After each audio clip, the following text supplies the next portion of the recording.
कल हमने जो चर्चा की थी वो था मेंटल वेलबींग के बारे में। मैंने 4 वेलबींग के बारे में बताया था, मेंटल, फिजिकल, इमोशनल और स्पिरिचुअल। तो कल हमने मेंटल वेलबींग डिस्कस किया था, जिसमें हमने क्या पाया था कि हम अल्फा मोड में जाके विजुअलाइजेशन करके और एफर्मेशंस करके जिस तरह का हम बच्चा चाहते हैं या जिस तरह से हम कंसीव करना चाहते हैं, हम उसको प्राप्त कर सकते हैं। तो ये हमारा कल पूरा माइंड प्रोग्रामिंग का सेशन था, जिसमें हमने कैसे हम अपने माइंड को प्रोग्राम कर सके और जैसा बच्चा हमें चाहिए, the baby of our dreams, उसे क्रिएट कर सकते हैं। तो वो हमने कल डिस्कस किया। आज का सेशन जो है वो हम बाकी के 2 वेलबींग डिस्कस करेंगे, वह फिजिकल एंड इमोशनल। ये 2 हम आज डिस्कस करेंगे। और हमारा कल का जो सेशन रहेगा वो सेशन टोटली फोकस्ड रहेगा भक्तामर जी के श्लोकों के ऊपर में, जहां पे आप सबसे डिस्कस किया जाएगा, बताया जाएगा कि किस तरह से चैंटिंग करें, कैसे करें, किस तरह से आगे बढ़े। कुछ बहुत सारे लोगों का मैसेजेस भी आए कि भाई कौन से मंत्र को हम करें, किस प्रकार करें, किस तरह से करें। तो कल आपको पूरा उसका प्रैक्टिकल गाइडेंस मिलेगा। एंड लास्ट डे मैं फिर वो स्पिरिचुअल वेलबींग को फिर लूंगी, सो दैट कल अगर आपको पूरा गाइडेंस होगा तो आप उस मंत्रों के साथ बिल्कुल एकाकार स्थापित करके रहेंगे। और जिस तरह से आज सारी वुड बी माताओं ने शेयर किया, तो आप भी उस तरह से शेयर करोगे कि यस, ये मंत्रों की शक्ति से हमें बहुत प्रभाव मिल रहा है, हमारे जीवन में बहुत चेंजेस आ रहे। तो ये हमारा प्लान रहा कि 3 दिन का जो हमारा सेशन था, आप सबके रिक्वेस्ट पे हमने एक्सटेंड करके 4 डेज का कर लिया है और इसे इस तरह से हमने प्लान किया है। तो अब हम शुरू करते हैं। अपना आज का सत्र है वो है फिजिकल वेलबींग। तो 5 pillars of physical wellbeing. Physically अगर हम चाहते हैं कि हमारा बच्चा, हम भी बहुत स्वस्थ रहें और हमारा बच्चा भी बहुत स्वस्थ हो, तो हमें 5 चीजों का बहुत ध्यान रखना होगा। सबसे पहला, sattvic nutritious balanced diet, energised water मंत्रित जल, good quality sleep, adequate exercise yoga and pranayama, and saying no to addictions. किसी भी प्रकार का एडिक्शन, किसी भी प्रकार का, वो अलाउड नहीं है। तो ये 5 एस्पेक्ट्स हैं फिजिकल वेलबींग के। बट इसमें मैं एक बात बहुत स्ट्रांगली कहना चाहूंगी कि जो बातें मैं शेयर कर रही हूं वो एक जनरल लेवल पर है for pregnant mothers of course. तो आपकी प्रेगनेंसी की क्या स्टेटस है, आपको उस हिसाब से बातों को अडॉप्ट करना पड़ेगा। तो आपको अपना जजमेंट लाना होगा। बिकॉज जब मैं इस तरह के सेशन रेगुलर लोगों के लेती हूँ तब मैं कुछ नहीं सुनती, मैं बोलती हूँ बस आपको फॉलो करना ही है, मुझे कुछ नहीं मालूम। टाइम लीजिए, फॉलो करने में 100% अचीव करने में मे बी आपको 3 महीने लग जाए, बट लोग बहुत फास्ट कर लेते हैं। बट बिकॉज आपका स्पेशल केस है, आप सब प्रेग्नेंट हैं, बहुत सारे हार्मोनल चेंजेस हमारे बॉडी में होते हैं, हम डिफरेंट टाइप ऑफ मेडिकेशन से गुजरते हैं। किसी का IVF है, किसी का IUI है, किसी की नॉर्मल प्रेगनेंसी में भी ब्लीडिंग होती है, स्पॉटिंग होता है, वाटर डिस्चार्ज, बहुत सारे एस्पेक्ट्स होते हैं अलग अलग। तो आपको अपनी गायनेकोलॉजिस्ट से डिस्कस करके अगर कुछ आपको लग रहा है तो ही आपको फॉलो करना है और अपने हिसाब से करना है। Because your body undergoes lot of changes, so it is very important for you to listen to your body first. तो इस बोलते हैं ना वर्ड ऑफ कॉशन के साथ मैं ये आपसे डिस्कस करूंगी। बिकॉज आप जिस बोलोगे कि दीदी ने बोला तब हम कर रहे हैं, बिल्कुल भी नहीं। यहां आपको अपनी चेतना लगानी है। बट यस, आई फील जो भी मैं शेयर कर रही हूं 99% बिल्कुल आप पर एप्लीकेबल है। बट स्टिल अगर कुछ बातें आपको लगती है तो उसको आप जरूर चेक करके ही फॉलो करें। तो सबसे पहला हमारा है सात्विक न्यूट्रिशियस बैलेंस डाइट। तो इसमें बहुत सारे एस्पेक्ट है। बिकॉज डाइट जो है, आहार जो है, वो सबसे important, one of the most important aspect है गर्भधारण के लिए भी और गर्भवती स्त्री के लिए भी और गर्भवती होने के बाद में जो लैक्टेटिंग मदर्स हैं उनके लिए भी। Diet is something which is very very important और हम बहुत कॉशियस हमें रहना चाहिए कि हमारा क्या डाइट है। क्योंकि जो भोजन है वो मात्र न्यूट्रिशन नहीं है, भोजन एनर्जी है। जिस तरह से मंत्र आपको एनर्जी देता है वैसे भोजन भी आपको एनर्जी देता है। भोजन जो फूड है वो एनर्जी है, वो वाइब्रेशन है। तो जिस तरह की एनर्जी आप अंदर लेते हो आपका मन भी उसी प्रकार का हो जाता है, आपकी भावनाएं भी वैसी हो जाती है। कहते हैं जैसा अन्न वैसा मन। तो बहुत बहुत जरूरी है, क्योंकि हम बार बार प्रेगनेंसी में क्या कह रहे हैं कि आपका बच्चा आपसे जुड़ा हुआ है, आप जो खाते हो वो वही प्राप्त कर रहा है, आप जो सोचते हो वो वही सोच रहा है, आप जैसा करते हो वो उसी चीजों को अनुभव करता है। इसलिए बहुत, तो आप ये मत सोचो कि मुझे ये अच्छा लग रहा है इसलिए मैं खाऊं, आप ये सोचो कि मेरे बच्चे को ये अच्छा लगेगा क्या। Very important. कहीं वो भोजन जैसे मेरे बच्चे को पहुंचा, मेरा बच्चा घबरा तो नहीं जाएगा कि इतना तीखा क्या खिला दिया या इतना फ्राइड क्या खिला दिया। बच्चे को चाहिए सात्विक भोजन। बट हम अपनी क्रेविंग्स के लिए, अब क्रेविंग्स पर भी आई एम नॉट श्योर, मुझे तो कोई क्रेविंग टू बी ऑनेस्ट हुई नहीं, और मुझे क्रेविंग का कॉन्सेप्ट भी समझ नहीं आया। मैंने रिसर्च भी किया था क्रेविंग्स पर, तो मुझे ऐसा कुछ खास मिला नहीं। तो मुझे जो समझा क्रेविंग्स के बारे में कि मुझे क्रेविंग हो रही है ये खाऊं या वो खाऊं, तो it's more of a mental creation कि भाई हम जब प्रेग्नेंट होते हैं तो हमें लगता है वो ये हमारा हनीमून पीरियड है, तो ये भी खाना है वो भी खाना है, और थोड़ा बॉलीवुड इसको और ज्यादा एग्जैजरेट भी कर दिया है। तो fine, it's fine, you enjoy it, but with in limits, with in limits, क्योंकि वो बच्चे पर कैसा असर कर रहा है वो हमें ध्यान में रखना है। तो इसलिए भोजन बहुत बहुत इंपॉर्टेंट एस्पेक्ट है प्रेगनेंसी का। तो उसमें हम चर्चा करेंगे कई सारी बातों की। पहला सात्विक, राजसिक, तामसिक भोजन, फिर बैलेंस्ड सम्यक भोजन, nutritional requirements and proper supplements, इसके बारे में चर्चा करेंगे, right way of eating and correct food timings, ये सारी बातों की हम चर्चा करेंगे। तो सबसे पहले आते हैं हम सात्विक, राजसिक और तामसिक भोजन के ऊपर। तो सात्विक भोजन क्या है? सात्विक भोजन, सात्विक भोजन है जिसमें हाई लेवल ऑफ प्राण शक्ति होती, ऊर्जा शक्ति होती है, और वो कहां से मिलता है हमें? नेचुरल प्लांट बेस्ड सोर्सेस से मिलता है। Natural plant based sources, factory made नहीं, नेचुरल, जो प्रकृति में उगता है naturally. And very important, it should be organic, क्योंकि जो पेस्टिसाइड छिड़क के जो आजकल सब्जियां वगैरह मिलती हैं तो वो बहुत डेंजरस है, इनफैक्ट वो तामसिक की कैटेगरी में आएंगी। तो मेरा सबसे रिक्वेस्ट है कि आप लोग प्लीज, कहां से जो प्रेग्नेंट है और जो कंसीव करना चाहते हैं, ये सारा चीज एप्लीकेबल उन पर भी है जो कंसीव करना चाहते हैं। इनफैक्ट उन पर तो और भी ज्यादा एप्लीकेबल है, क्योंकि बहुत सारी बातें प्रेग्नेंट वुमेन कर नहीं सकती। मैं एक्सरसाइज और प्राणायाम बोलूंगी, उन्हें मॉडरेशन में करना, लिमिट में। लेकिन जो कंसीव करना चाहती हैं, जैसे मुझे जब कंसीव करना था तो मेरे गुरुजी ने कहा सोनल एकदम योगी बनना है, बहुत योग करना है, तो मैं 100 सूर्य नमस्कार रोज करना शुरू कर दी, धराधर धराधर धराधर। नीचे टच करती थी तो बिल्कुल सर जो था एकदम नी को टच हो जाता था, बिल्कुल फ्लेक्सिबल रबर जैसी मेरी बॉडी हो गई थी। And I could do that because उन्होंने कहा कि गर्भ को तुमको एकदम ओजस्वी बनाना है, तेजस्वी बनाना है, योग और प्राणायाम करना है। तो बस खूब प्रैक्टिस किया। लेकिन जब प्रेग्नेंट हुई तब किया क्या? बिल्कुल भी नहीं, तब एकदम मॉडरेशन पे आ गई। तो जो कंसीव करना चाहते हैं वो बिल्कुल जोर शोर से सब चीजों को करे, जो जो मैं शेयर कर रही हूँ जोर शोर से करे। एंड जो प्रेग्नेंट है वो मॉडरेशन में करें, बिकॉज उनके पास अभी बहुत सारा और एस्पेक्ट्स है। तो ये सारी चीज applicable for both want to conceive as well as for pregnant women। तो सात्विक भोजन है जो नेचुरल प्लांट बेस्ड सोर्सेस से मिलता है और वो ऑर्गेनिक होना चाहिए। तो प्लीज आप जहां से सब्जियां खरीदते हो उसके सोर्स को थोड़ा सा चेक करो, और हो सके तो थोड़ा किचन गार्डनिंग तो आप घर में कर ही सकते हो। मैंने शुरू किया, जब मेरा बच्चा बॉर्न हुआ मेरे गुरुजी ने कहा कि अगर सही में अपने बच्चे को प्यार करती हो तो उसको सब कुछ प्योर दो। तो प्योर मतलब भोजन भी प्योर होना चाहिए। तो मैंने फार्मिंग शुरू कर दी, और अब करते करते काफी करने लग गई, तो वो बात और है। बट मैंने खुद से फिर शुरू किया करना ताकि मैं अपने बच्चे को दे सकूं। तो आप सिर्फ अपने हिसाब से, बिकॉज अभी इट इज वेरी इंपॉर्टेंट कि फूड बच्चे को बराबर मिले, तो मे भी पूरे परिवार के लिए ना भी हो पाए, एटलीस्ट आपके लिए तो हो। आप थोड़ा सा सब्जी उगा सकते हो, पालक आराम से घर में उग जाता है, भिंडी मतलब सिंपल सिंपल सब्जियां आराम से उग सकती है। प्लस आप जहां से सोर्स कर सकते हो, आप चेक कर सकते हो कि भाई वो प्रॉपर सोर्सेस से आए।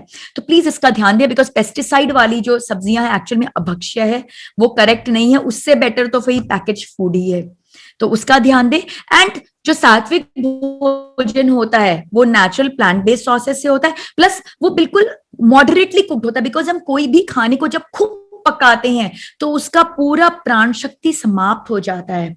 तो हमें हल्का हल्का पकाना चाहिए, हल्के हल्के मसालों के साथ। भाई तुरई की सब्जी बनाई, बस तेल घी जो भी है वो डाला, तड़का मारा, डाला, बस फटाफट बना, बंद किया और तुरंत हमने उसको ग्रहण किया।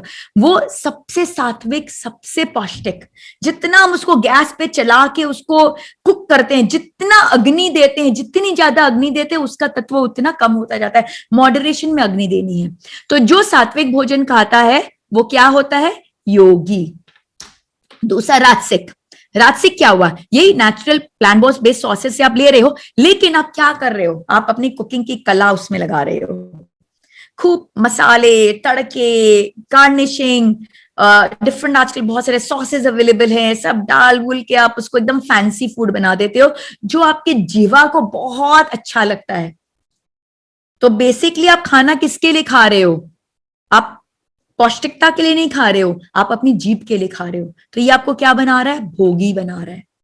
तो सात्विक भोजन बनाता है आपको योगी और राजसिक भोजन बनाता है आपको भोगी। और तामसिक भोजन क्या हुआ? जिसमें राजसिक में तो 0 प्राणा एनर्जी है, तामसिक में नेगेटिव है। अगर आप उसको खाते हो तो क्या बन जाते हो? रोगी। इसे खाना तो बिल्कुल निषेध है। तामसिक इज निषेध, राजसिक मैं कहूंगी कभी कभार फॉर अ चेंज।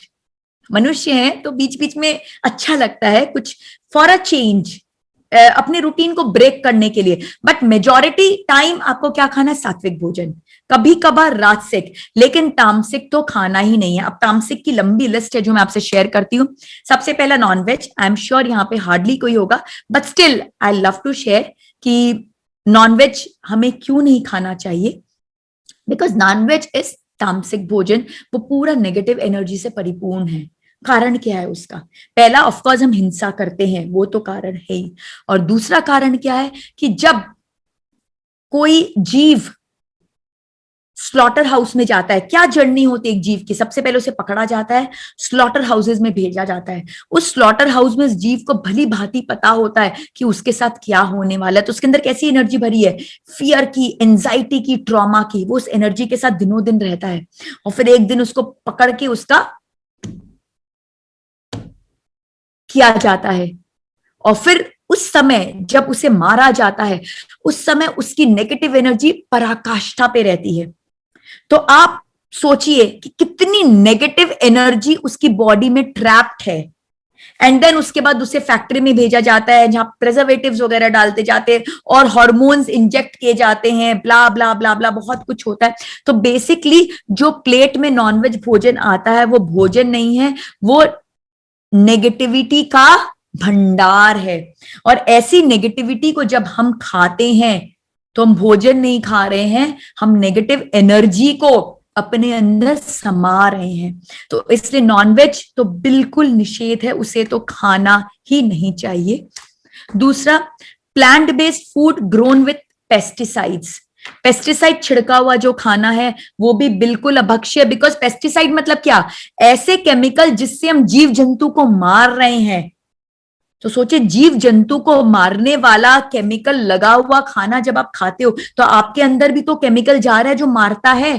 तो नेचुरली अब जीव जंतु से ज्यादा ताकतवर हो तो आप मर तो नहीं रहे हो, लेकिन कुछ अंश में तो मर ही रहे हो। और धीरे धीरे तामसिकता बढ़ती जा रही है। तो पेस्टिसाइड वाला भोजन हमें नहीं खाना है और नॉन लोकल फूड नहीं खाना है। ये भी बहुत इंपॉर्टेंट है। सात्विक फूड में मैं बताना भूल गई कि हमें लोकली प्रोड्यूस्ड खाना खाना है। क्यों? क्योंकि जो चीज सपोज कहीं और बनती है, बोलते कश्मीर के एप्पल और यहाँ का बनाना और यहाँ का वो, तो वो अगर हम जब खाते हैं तो क्या होता है? जब वहां से यहां तक आया, आप सोचिए आपके पेड़ से जैसे कोई चीज तोड़ा गया, जैसे ही हम कोई चीज को उसके सोर्स से तोड़ देते हैं, उसका डिके प्रोसेस चालू हो जाता है, बैक्टीरिया पनपने चालू हो जाते हैं। और जितना लंबा डिके का पीरियड होता है उतने ज्यादा बैक्टीरिया उसके अंदर हो जाते हैं। तो जब ऐसा सामान हमारे पास आ रहा है ट्रांसपोर्ट होके, तो सोचिए उसको कितना दिन लगा होगा। उतने दिन तक उसको फ्रेश रखने के लिए कितने इंजेक्शंस उसके अंदर डाले गए होंगे केमिकल्स के, हार्मोनल, प्रेजर्वेटिव्स, ब्ला ब्ला ब्ला। तो आप जो खा रहे हो वो एप्पल कम, प्रेजर्वेटिव्स ज्यादा है, हार्मोनल म्यूटेशंस और ये सब ज्यादा है। तो ये आपके बॉडी के लिए बिल्कुल अच्छा नहीं, इसलिए जितना हो सके लोकली प्रोड्यूस्ड चीज खानी चाहिए, organic without pesticides. Third, onion and garlic, ये भी तामसिक भोजन में आता है। उसका कारण ये है, ऐसे तो हम देखें तो अनियन एंड गार्लिक का बहुत स्ट्रॉन्ग मेडिसिनल क्वालिटीज है, बहुत स्ट्रॉन्ग। बहुत सारे आयुर्वेदिक मेडिसिन में गार्लिक की कलियां डलती हैं, अनियन का जूस यूज होता है। लेकिन यहाँ पे मेरा प्रश्न आपसे यही होगा कि हम दवा खाते हैं तबियत ठीक करने के लिए, तो 1 गोली 2 गोली खाते हैं, थोड़ी ना पूरा का पूरा शीशी अपने अंदर डाल लेते हैं। तो उसी प्रकार अनियन एंड गार्लिक की मेडिसिनल प्रॉपर्टीज है, तो मेडिसिन की तरह उसका उपयोग हो। लेकिन आज हमने क्या कर दिया है, आज हमने उसे मेन फूड बना दिया है। सारी ग्रेवीज अनियन और गार्लिक की बनती है। मेरे घर में निषेध है, नहीं बनता है, तो लोग आश्चर्य करते कैसे खाना बनता है आपके यहाँ। मैं बोली आके देख लीजिए, और टेस्टी नहीं हो तो बताइएगा।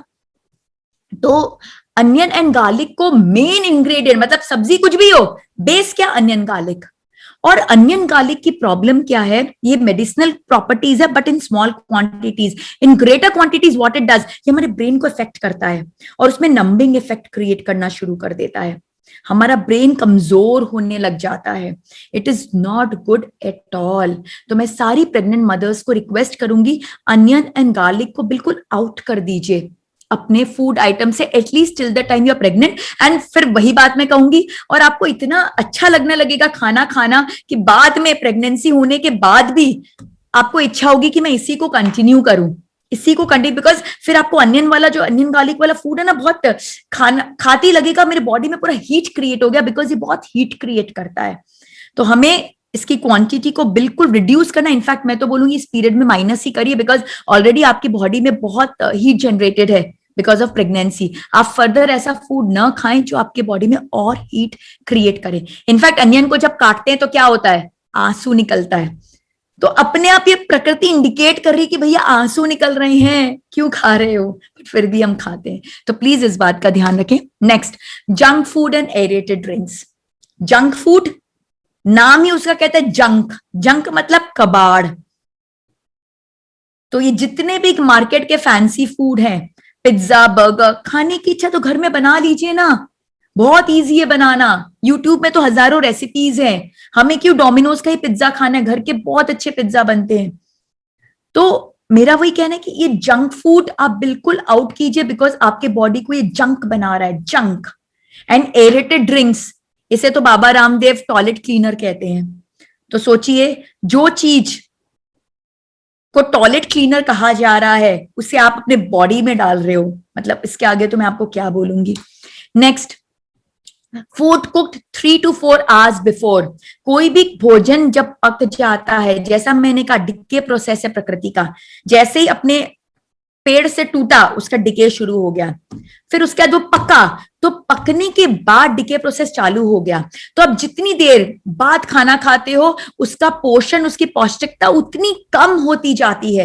तो एक आपने एक भोजन बनाया और उसे रख दिया, जैसे कई माओं का होता है, अरे बच गया खाना, रख दो फ्रिज में, रात को फ्रिज में डाल दिया, सुबह निकाल के उसको तड़का अड़का मार के खिला देते हैं, और घर वाली बोलते बहुत टेस्टी है क्योंकि वो बहुत टेस्टी बना रहे हैं। लेकिन उस फूड में नेगेटिव एनर्जी है, क्योंकि जो भोजन बन के 3-4 घंटे के ऊपर पड़ा रहा उसमें बैक्टीरियाज पनपने लग जाते। It is not correct to eat, और प्रेगनेंसी में तो बिल्कुल भी निषेध है, मत खाइए आप ऐसा भोजन। एकदम फ्रेश भोजन, मतलब भूख लग रही है तुरंत आपको ऐसे भी सात्विक भोजन खाना है, सात्विक भोजन सबसे फास्ट बनता है, 10 मिनट के ऊपर लगेगा नहीं सब्जी छौंकने में, तुरंत छौंकिए, गरम गरम प्लेट में लीजिए और खाइए, ऐसा भोजन करिए। भोजन बना हुआ रखा हुआ बिल्कुल मत खाइए, और पैकेज फूड बिल्कुल भी नहीं, because it is full of preservatives, पता नहीं क्या क्या केमिकल उसके अंदर डाल के रखे ताकि उसकी शेल्फ लाइफ बढ़ सके।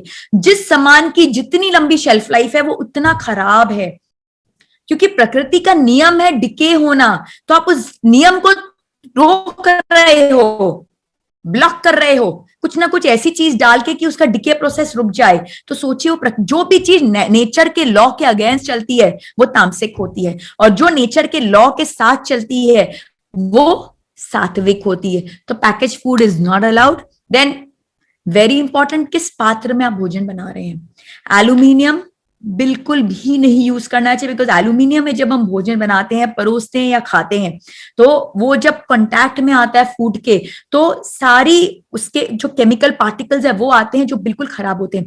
अगर आपको खाना है तो iron is very very good, because iron हमारे बॉडी में जाता है। और नहीं तो सबसे न्यूट्रल क्या है? स्टील। स्टील में कोई टेंशन नहीं, वो न्यूट्रल है, ना खराब ना अच्छा। अच्छा बोलूं तो आयरन। और एल्यूमिनियम बिल्कुल यूज नहीं करिए। नॉन स्टिक यूटेंसिल्स बिल्कुल भी यूज नहीं करिए, उसमें टेफ्लॉन कोटिंग होती है जो कैंसरस है। और जब हम भोजन पकाते हैं ना, तो उस बर्तन का छोटा वो मिक्स होता है, उसकी ब्लैक ब्लैक कोटिंग आप देखेगा, थोड़े दिन बाद वो बर्तन यूज करते हैं ना तो निकलना शुरू हो जाता है, और वो फूड में मिक्स होता है और वो कैंसरस होता है, इट इज कैंसरस। तो अपने घर से आज ही सारे एल्यूमिनियम के बर्तन फेंक दीजिए, नॉनस्टिक यूटेंसिल्स फेंक दीजिए। गिफ्ट भी मत करिए, कि जिसको करेंगे आप ही को पाप लगेगा, आपको बीमार होगा। फेंक दीजिए उठा के, अभक्ष्य है इसमें पका हुआ खाना। Next, use of microwave oven. Microwave oven की टेक्निक आपको समझनी होगी। माइक्रोवेव अवन में क्या होता है, जब हम कोई भोजन को डालते हैं तो उसके अंदर जो रेज होते हैं, अवन इज फाइन, जो ओटीजी है वो ठीक है, मैं माइक्रोवेव अवन की बात कर रही हूं। माइक्रोवेव अवन में जो उसके रेज होते हैं वो क्या करते हैं, पूरे खाने के molecular structure, they work on the molecules, तो पूरे खाने के मॉलिक्यूलर स्ट्रक्चर को बदल देते हैं। मैंने एक भिंडी को गर्म करने के लिए माइक्रोवेव अवन में डाला, 2 मिनट बाद जब निकालती हूं तो भिंडी भिंडी नहीं रहती, सिर्फ भिंडी का स्वरूप होता है, क्योंकि उसका पूरा मॉलिक्यूलर स्ट्रक्चर बदल गया। अल्टीमेटली कोई भी चीज उसकी मॉलिक्यूलर स्ट्रक्चर से बनती है, और एक बार उसमें विकृति आ गई तो वो चीज वो नहीं रहता। फिर आप जब वो खाते हो तो भिंडी नहीं खा रहे हो, आप कुछ और क्रिएटेड चीज खा रहे हो जो पता नहीं क्या है। तो इसीलिए माइक्रोवेव अवन को तो उठा के फेंक, जितनी भी महंगी है, लेकिन this is cancerous, this is cancerous. ये धीरे धीरे जो बहुत ज्यादा उपयोग करते हैं वो कैंसर के सेल्स को अपने बॉडी में पनपा रहे हैं, और प्रेगनेंसी के टाइम तो बिल्कुल भी नहीं, बिल्कुल भी नहीं। तो ये था सात्विक, राजसिक और तामसिक भोजन।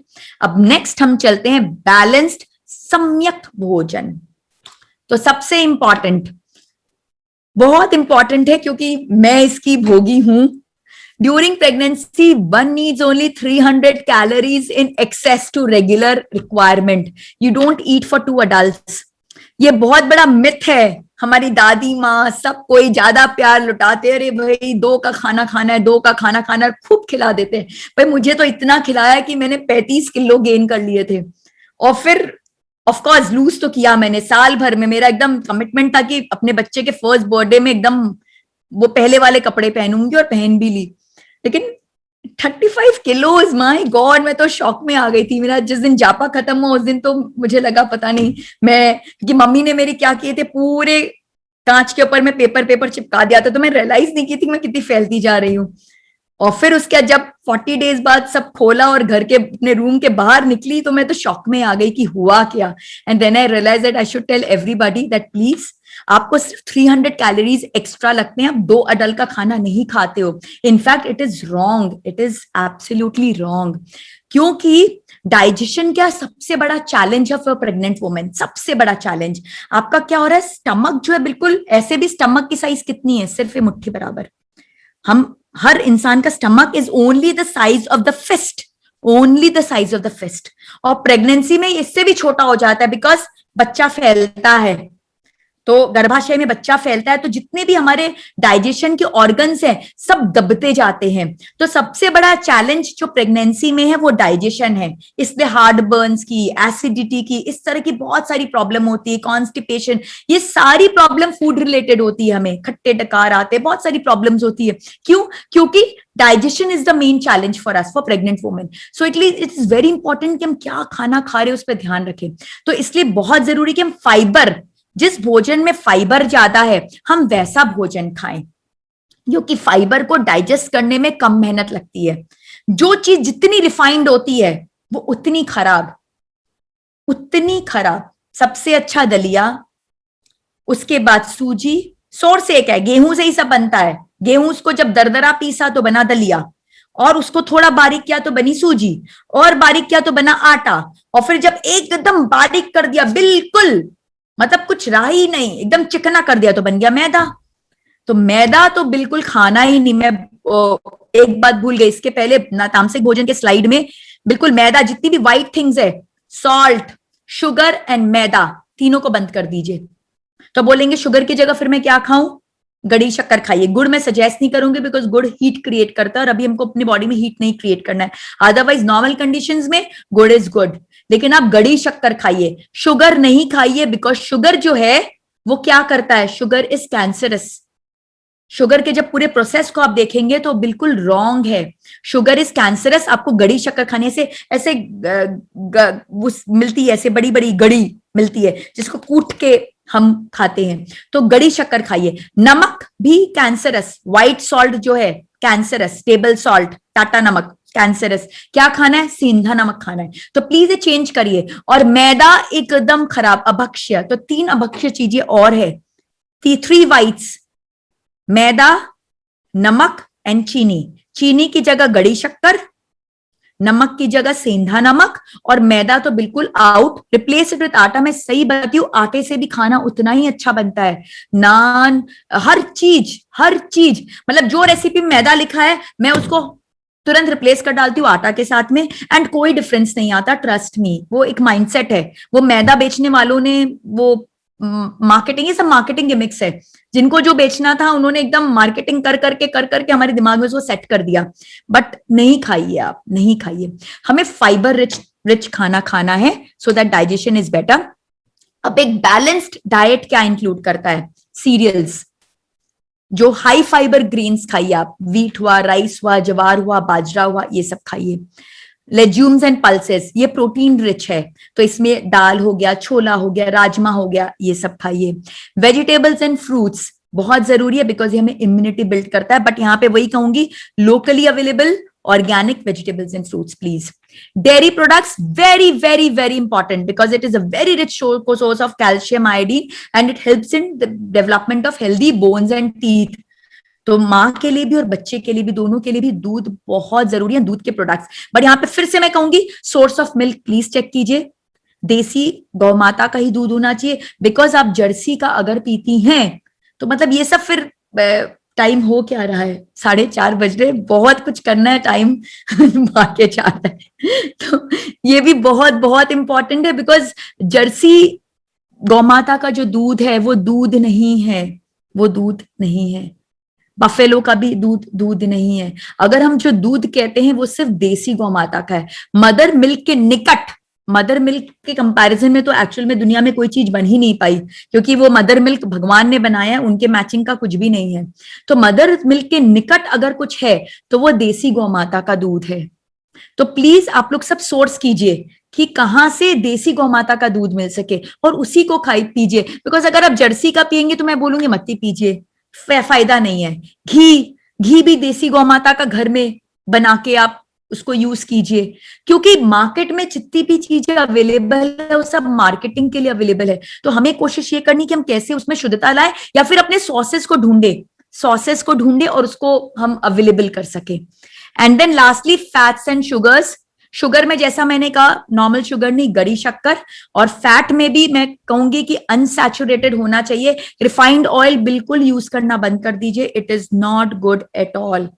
खाना बनाना है तो या तो घर के घी में बनाइए, या फिर आजकल बहुत सारे अवेलेबल हैं प्लेसेस जहां धानी है, जहां पे फ्रेश तुरंत सरसों डाल के, मूंगफली डाल के तेल बना के देते हैं प्योर, तो उसको कीजिए। थोड़ी मेहनत है, लेकिन जब आप आदि कुमार और आदि कुमारी जैसे बच्चे का स्वप्न देख रहे हैं तो आप उनको वैसा ही पोषण देना चाहेंगे ना। तो थोड़ी मेहनत है, थोड़ी मेहनत लगेगी लाइन अप करने में, लेकिन एक बार आपने ये सब चीज को लाइन अप कर दिया then it is fine. Beginning में थोड़ा सेटअप करने में, और फिर बाद में आपके बच्चे ही की काम आएगा, क्योंकि जब बच्चा पैदा होगा तो थोड़ी ना आप उसको दे दोगे, जर्सी का दूध पिला दोगे या फिर आप रिफाइंड ऑयल में खाना खिलाओगे, उसको तो पौष्टिक भोजन ही दोगे तो आपके लाइफ लॉन्ग के लिए काम आ जाएगा। आप जो आज कर रहे हो ना वो आपके पूरे जीवन के लिए, आपके बच्चे के लिए है। तो वेरी इंपॉर्टेंट, थोड़ी मेहनत लगेगी बट अपने सॉसेस को ढूंढिए। सब कुछ अवेलेबल है दुनिया में, बस हमें ढूंढना है। क्या होता है, लाइक अट्रैक्ट्स लाइक। अभी तक हमने इन सब चीजों के बारे में ध्यान नहीं दिया तो भाई दूध जो आ रहा है ठीक है, सब्जी भाई सब्जी वाला घर पे आके देके चला जाता है, वो कहां से लाता नहीं लाता मालूम नहीं। तो चल रही है गाड़ी, लेकिन जब चेतना आपकी जाग रही है और आपको आइडिया हो रहा है तो प्लीज उस पर एक्शन ले, क्योंकि ये आपके बच्चे के लिए है, अभी के लिए भी और बाद के लिए भी। And finally keep a check on cravings. Fine, good cravings, लेकिन ध्यान दें कि तामसिक क्रेविंग्स ना हो। कभी कभार महीने में एक आध बार ठीक है, बट नॉट मच।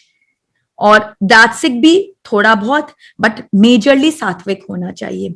तो ये बैलेंस डाइट है। और अब आपको देखना है कि आपके डाइट में सारी चीजें इंक्लूडेड हो। कोई कारण से प्रेगनेंसी में क्या बहुत सारे प्रॉब्लम्स होते हैं, like I share my example. मेरी डॉटर के प्रेगनेंसी के टाइम मैं कुछ सॉलिड्स खा ही नहीं सकती थी सॉलिड्स। पता नहीं क्या था, खाऊं तो बस निकल जाए, उल्टियां पे उल्टियां। मुझे सिर्फ लिक्विड सूट करता था, तो ये सब चीज का लिक्विड वर्जन किया। अब सीरियल खाने, तो क्या करूं, चावल को बहुत ज्यादा बॉईल कर लिया ताकि एकदम सॉफ्ट मैशी हो जाए, और दही में डाल के दही चावल वो खा सकती थी मैं। अब आयरन वगैरह खाना है, क्या करूं, तो अनार का जूस, पालक का सूप, सब। दाल खूब पीती थी कटोरा भर के, दूध पीती थी। फिर उसके बाद में इसी तरह से पालक का, क्योंकि मेरे आयरन का थोड़ा सा इशू हुआ था, डॉक्टर ने कहा था कि हीमोग्लोबिन बढ़ानी है, तो अब अनार खा नहीं सकती, तो अनार का जूस पिया। मतलब मेरे कहने का मतलब है, आप अपने शरीर के हिसाब से उसको देखिए, लेकिन ये करना जरूरी है, क्योंकि अगर आप कोई चीज को माइनस करोगे तो वो बच्चे के पोषण में जाएगा, बच्चे को वो नहीं मिलेगा। आप जो खा रहे हो उस डायरेक्टली बच्चे को जा रहा है, तो बहुत जरूरी कि आप जो खाओ उसे बहुत ध्यान से खाओ। Now nutritional requirement and proper supplements. सबसे पहला कैल्शियम हमें 1000 to 1300 mg of calcium daily चाहिए, जो हमें डेयरी प्रोडक्ट से आसानी से मिल जाता है। नहीं तो क्या होगा, हमारे बच्चे की एक बात आप जानिए, बच्चे को न्यूट्रिशन चाहिए तो न्यूट्रिशन तो लेगा, अगर आप फूड के माध्यम से नहीं दोगे तो क्या करेगा, वो आपके शरीर से खींचेगा, तो उसमें आप कमजोर हो गए। एंड आप कमजोर हो गए तो अल्टीमेटली बच्चा कमजोर हो जाएगा, बिकॉज थोड़े दिन तक चलेगा, बट आगे जाके अगर माँ कमजोर है तो बच्चा कैसे स्वस्थ रह पाएगा। तो जो माएँ प्रॉपर कैल्शियम इंटेक नहीं करती, उनको क्या होता है, उनके बोन्स वीक हो जाते हैं, ऑस्टियोपोरोसिस जैसा हो जाता है। इनफैक्ट मेरी फैमिली में ही हुआ, मेरी सिस्टर इन लॉ थी, उनके साथ हुआ। उन्होंने क्या किया कि कुछ कारण से मिल्क को बिल्कुल बंद कर दिया और कुछ पर्टिकुलर टाइप ऑफ डाइट उन्होंने शुरू कर दिया। आई डोंट नो व्हाई, क्या सूझा उनको, वो डाइट शुरू कर दिया, और उस डाइट के कारण उनको आर्थराइटिस हो गया, पूरी बोन एकदम कमजोर हो गए। फिर नेचुरली फिर उसको ठीक किया गया, मेडिकेशंस लगे, सब लगे, बट यस बच्चा लेता है तो आप कमजोर हो जाएंगे। सो it is very important. Plus milk बहुत जरूरी है। इनफैक्ट जिनको बहुत हार्ट बर्न की प्रॉब्लम्स है, उनको तो रेकमेंडेड है कि खाने के पहले आप 1 गिलास दूध पी लो, तो उससे क्या होगा, थोड़ा बॉडी में है ना कूलिंग इफेक्ट आएगा, तो खाना जो है उतना जलेगा नहीं आपके बॉडी में जाके। फिर दूसरा बहुत इंपॉर्टेंट है वो iodine. 220 mg of iodine is very important, because ये आपके बेबी के ब्रेन और नर्वस सिस्टम को डेवलप करता है। तो बहुत जरूरी है कि आप आयोडीन के प्रॉपर ले, और डेयरी प्रोडक्ट जो है वो बेस्ट सोर्स है आयोडीन का।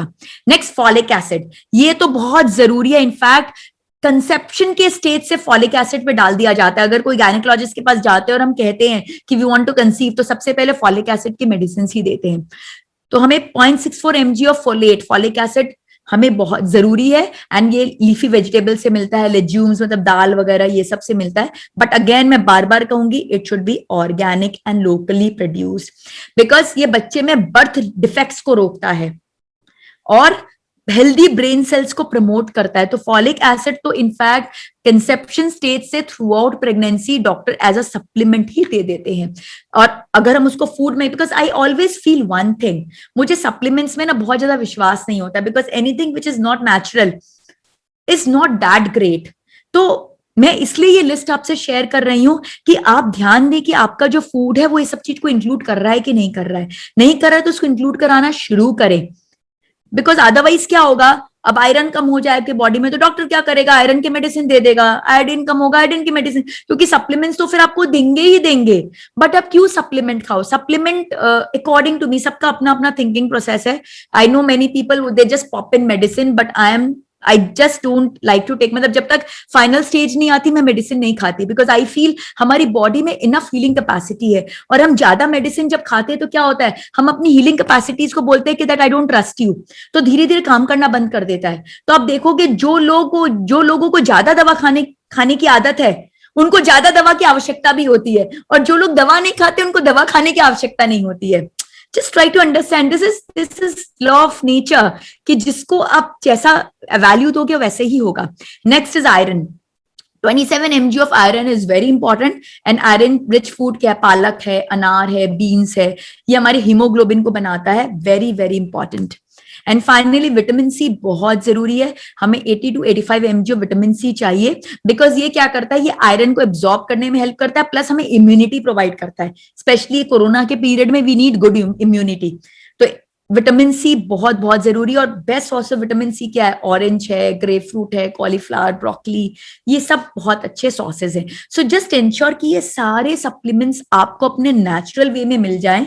नहीं मिलेंगे तो आपको सप्लीमेंट्स खाना पड़ेगा, बट खाना तो जरूरी है। You need to have all these things, otherwise ये आपकी हेल्थ को और आपके बेबी की हेल्थ को डिस्टर्ब करेगा।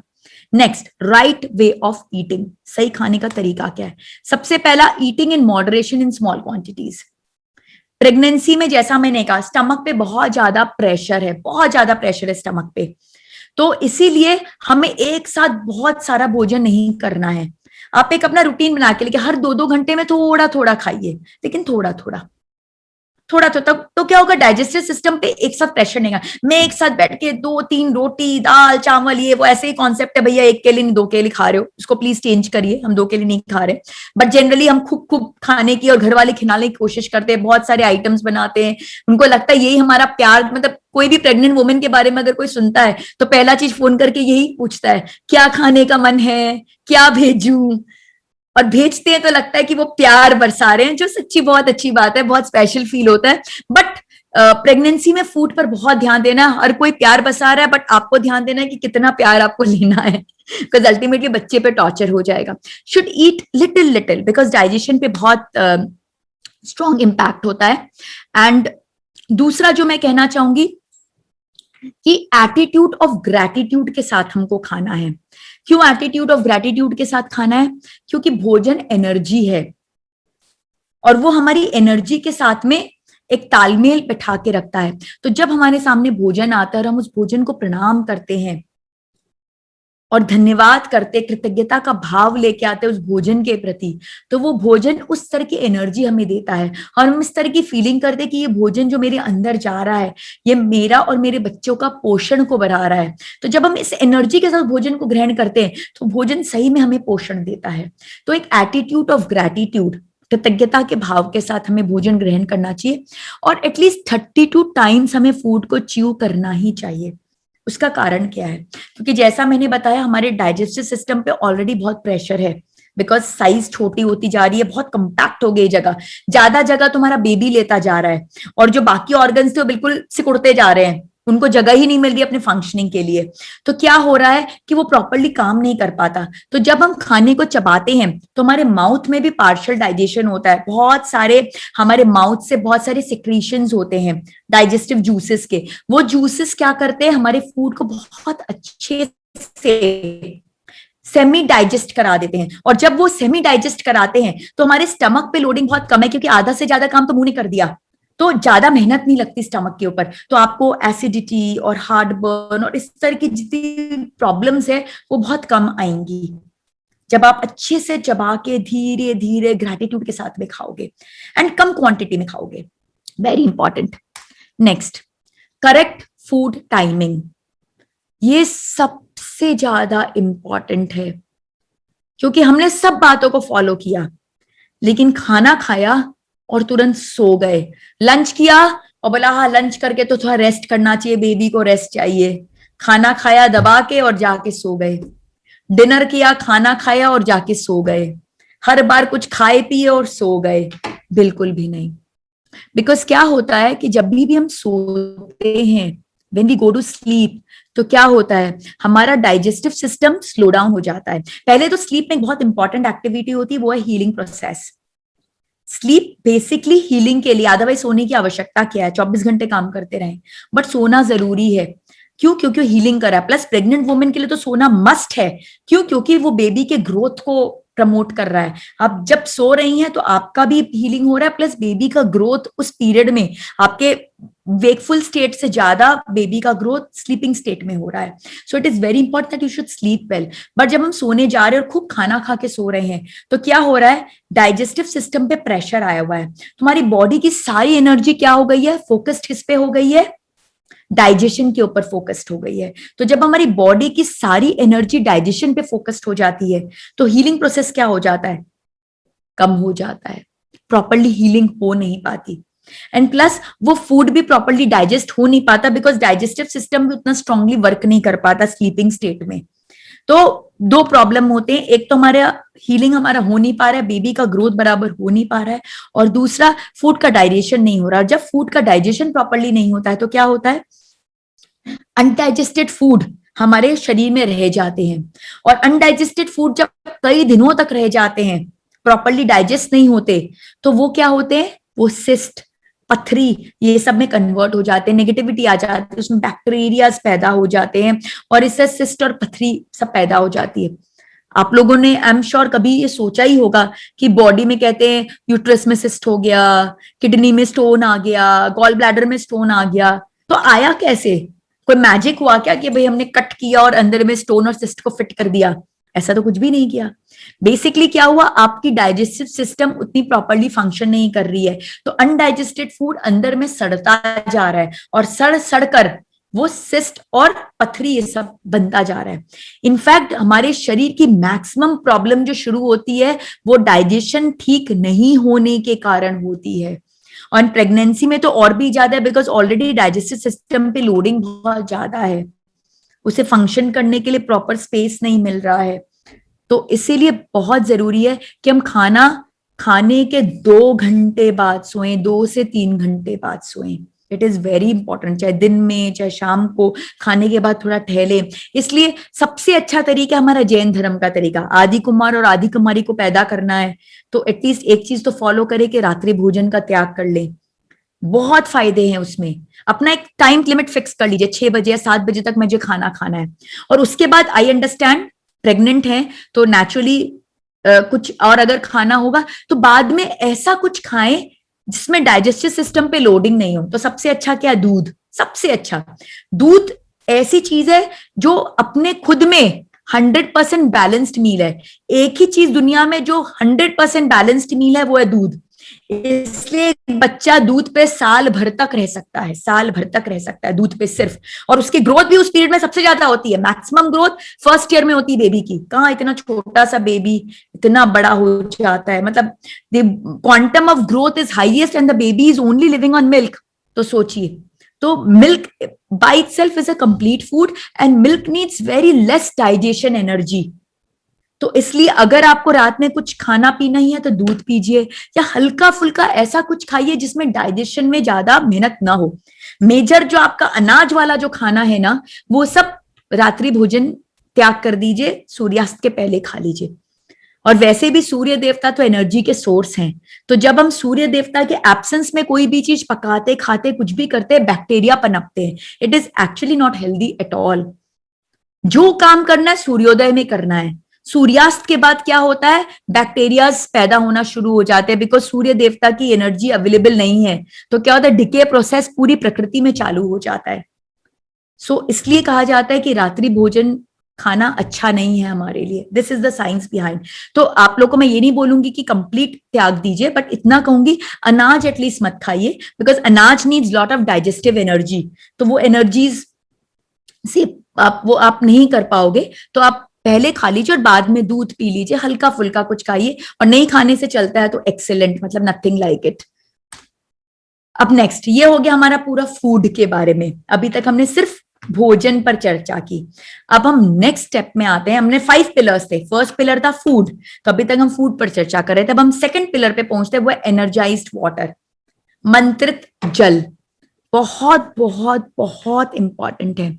जापान में एक साइंटिस्ट मोटो ने नोबेल प्राइज वगैरह भी मिला गया है, उन्होंने एक शोध किया और उसमें पाया कि जल जो है उसमें मेमोरी है, वाटर के अंदर मेमोरी है, और हम जो वाटर को एनर्जी देते हैं वो उस एनर्जी को स्टोर कर लेता है।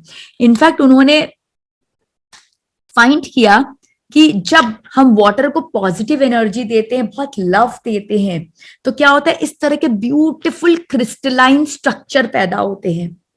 और वहीं पे जब हम वाटर को नेगेटिव एनर्जी देते हैं, अपशब्द कहते हैं, घृणा से देखते हैं, तो उसके अंदर इस तरह के अगली, एकदम खराब ऐसे बनते हैं। इनफैक्ट मैं आपसे जस्ट शेयर करूंगी, जब ये पीपीटी में तैयार कर रही थी तो मेरी 5 साल की बेटी है, वो आई और बोली मम्मा ये क्या, तो इतना ब्यूटीफुल लग रहा है।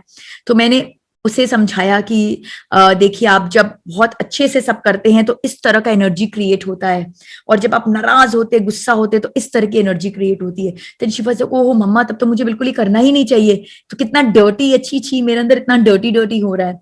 मतलब व्हाट आई मीन टू से इज कि जब हम सात्विकता के साथ कोई चीज करते हैं, बिकॉज हमारा जो शरीर है, वेरी वेरी इंपॉर्टेंट, हमारा जो शरीर है वो 72% वाटर है, हम 70% से ज्यादा जल के बने हैं।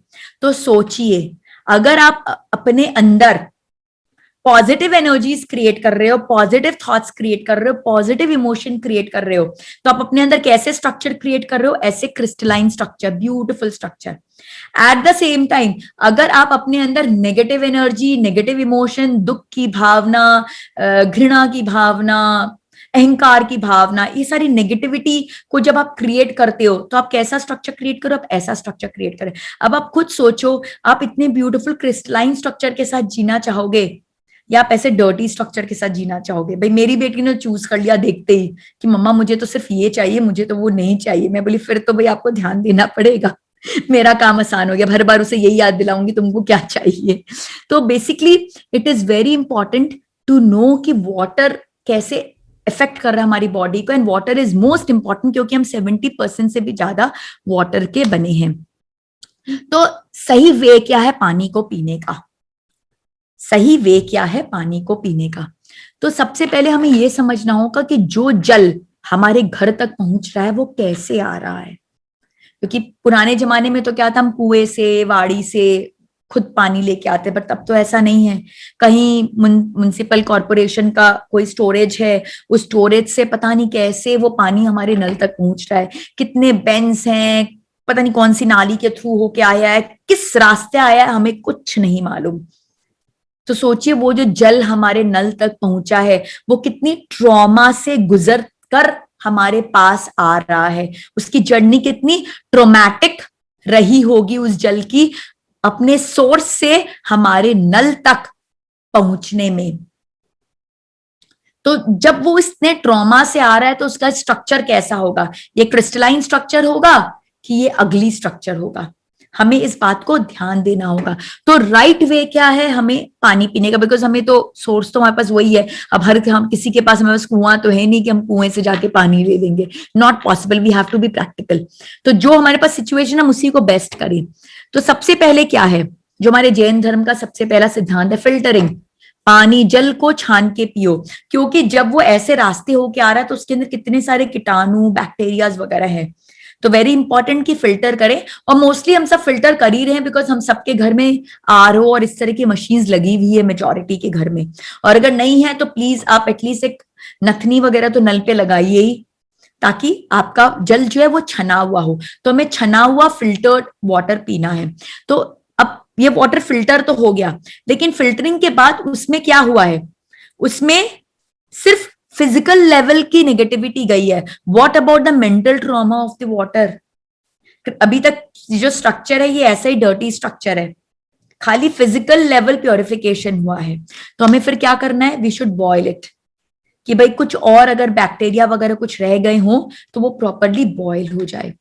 बॉयल होने के बाद हमें क्या करना है, उसे स्टोर करना है, बहुत जरूरी है। सीधा हमें नल खोल के पानी भर के कभी नहीं पीना चाहिए, कभी नहीं पीना चाहिए, क्योंकि वो पानी ट्रोमैटिक होता है उस टाइम पे। हमें हमेशा उस पानी को लेकर, फिल्टर तो हो ही रहा है बिकॉज आरओ के थ्रू हम कर रहे हैं, नहीं तो एटलीस्ट नथनी से फिल्टर करे, उसे बॉईल कर ले ताकि वो थोड़ा सेटल हो जाए, उसके मॉलिक्यूलर स्ट्रक्चर वापस से रीअलाइन हो जाए, और फिर उसको स्टोर करें। और स्टोर भी किस पात्र में कर रहे हैं? एल्यूमिनियम के कंटेनर में कभी स्टोर ना करें। सबसे अच्छा गर्मी के समय मिट्टी में करें, नहीं तो तांबा। तांबा में अमेजिंग क्वालिटीज है। तांबे में जब हम रख के, कॉपर में रख के जब हम पानी पीते हैं तो वो बहुत अच्छा इफेक्ट देता है हमें। तो उसे स्टोर किया जाए। तो जब हम स्टोर करते हैं तो क्या होता है, बॉईल किया और स्टोर किया, इस दो स्टेप से क्या हो रहा है, उसकी मॉलिक्यूलर स्ट्रक्चर वापस से नॉर्मल हो गई।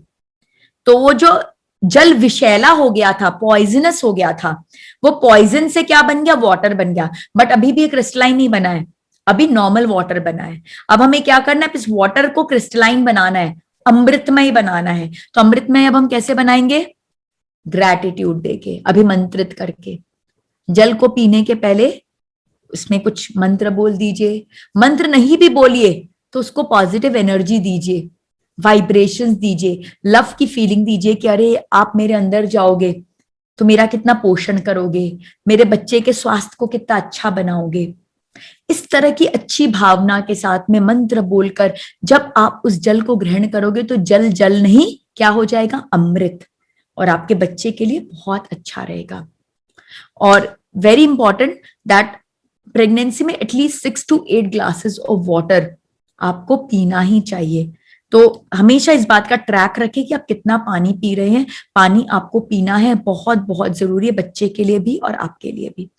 तो ये था वाटर के बारे में हमारा second pillar. Now we move on to the third pillar, good quality sleep. Sleep बहुत बहुत इंपॉर्टेंट है, बिकॉज सारी ग्रोथ जो है वो स्लीप में हो रही है, बच्चे की भी और आपकी भी हीलिंग हो रही है। तो स्लीप रेगुलर लोगों के लिए भी बहुत अच्छा है, बट प्रेगनेंसी के टाइम तो गुड क्वालिटी स्लीप बहुत जरूरी है। बट अनफॉर्चुनेटली स्लीप बहुत इफेक्टेड होता है। एक तो जब पेट बहुत ज्यादा होता है, जैसे जैसे प्रेगनेंसी में स्पेशली थर्ड ट्राइमेस्टर तो बहुत ही डिफिकल्ट होता है, बहुत डिफिकल्ट। पॉस्चर चेक करना पड़ता है भाई, कैसे हम सो सके with such a big tummy, proper position ही नहीं आ पाती, सो ही नहीं पाते ठीक से। और जो लोग के ट्विन्स हैं उनकी तो बिल्कुल, मतलब I know lot of twin mothers जो लिटरली कहती है कि हम बैठे बैठे सोते थे, क्योंकि सोने के लिए वो प्रॉपर पोजीशन ही हमें नहीं मिल पाता था, तो तकिया लगा के हम ऐसे बैठ जाते थे और बस बैठे बैठे ही सोते थे हम। So it becomes very difficult with a growing belly. फिर साथ में हमारा ब्लैडर भी बहुत पुश होके छोटा हो जाता है, specially in the third trimester. तो यूरिनेशन की फ्रीक्वेंसी बढ़ जाती है, हार्ट बर्न्स बढ़ते हैं। तो ये सारे प्रेगनेंसी के क्या बोलते हैं, वरदान है। बी हैप्पी, आपका बेबी बढ़ रहा है। बेबी आपका जब जब आपको ऐसा प्रॉब्लम होने की, अरे बार बार टॉयलेट जाना पड़ रहा है, अरे एसिडिटी हो रही है, तो आप खुश होइए। क्यों खुश होइए, मतलब आपका बेबी बढ़ रहा है। बेबी जैसे से ग्रो कर रहा है, आपके ऑर्गन्स क्या हो रहे हैं, पुश होते जा रहे हैं, सिकुड़ते जा रहे हैं, दबते जा रहे हैं। तो दब रहे हैं तो अपनी फंक्शनिंग प्रॉपर नहीं कर पा रहे, और फंक्शनिंग प्रॉपर नहीं कर पा रहे तो आपको प्रॉब्लम हो रही है। तो एसिडिटी हो रही है, खट्टे दकार हो रहे हैं, हार्ट बर्न हो रहा है, टॉयलेट जाना पड़ रहा है खूब। तो अच्छी बात है, आपका बच्चा बड़ा हो रहा है, आप उस एंगल से सोचिए, दुखी मत होइए, परेशान मत होइए। It's a sign that your baby is growing, that's why these organs are being pushed out. So ये सब क्या करता है, हमारी स्लीप को बहुत डिस्टर्ब कर देता है। और अगर स्लीप डिस्टर्ब हो जाएंगी तो हमें बहुत सारी कॉम्प्लिकेशंस आती हैं, जैसे गेस्टेशनल डायबिटीज हो जाती है, डायबिटीज जो सिर्फ और सिर्फ प्रेगनेंसी के टाइम में आती है। हाई ब्लड प्रेशर हो जाता है कई महिलाओं को, लेबर में बहुत डिफिकल्टी आती है। तो sleep is very important, we have to sleep well. So what are the best sleeping practices? सबसे पहला, early to bed. Early to bed very very important. क्यों? क्योंकि हमारी बॉडी में इन नेचुरल हीलिंग फैकल्टीज है, और ये नेचुरल हीलिंग फैकल्टीज क्या करती हैं, ये हीलिंग प्रोसेस करती हैं, ग्रोथ करवाती हैं। और इनका अपने आप एक नेचुरल क्लॉक है ट्रिगर होने का, और वो क्लॉक क्या है, रात में 9 बजे से सुबह 3 बजे तक, फ्रॉम नाइट 9 टू मॉर्निंग 3। इस टाइम पीरियड में हमारी ये जो हीलिंग फैकल्टीज है एक्टिवेटेड होती है। तो जो जितना लेट सो रहे हैं, जैसे कोई 12 बजे सो रहे हैं, कई लोगों को जानते हो जो रात को 1-2 बजे सोते हैं, तो वो क्या कर रहे हैं, वो इतना इंपॉर्टेंट टाइम जो मिस कर दे रहे हीलिंग का। आपकी बॉडी को हीलिंग मिल ही नहीं रही, और स्लीप का मेन फंक्शन क्या है, हीलिंग। फिजिकल रेस्ट तो वो आप ऐसे लेट के भी ले सकते हो, मसाज करा के भी ले सकते हो, लेकिन जो स्लीप का जो बेनिफिट है वो है healing and growth and repair, वो आप मिस कर देते हो आप जितना लेट सोते हो। इसलिए आप देखोगे कई लोग जो लेट सोते हैं और लेट उठते हैं, देखने में तो पूरे घंटे 8-10 घंटे सो गए, फिर भी वो हैवी हेडेड रहते हैं, सर दुखता है, थकान जैसी रहती है, फ्रेश नहीं रहते। कारण क्या? क्योंकि उनको वो प्रॉपर हीलिंग मिली ही नहीं।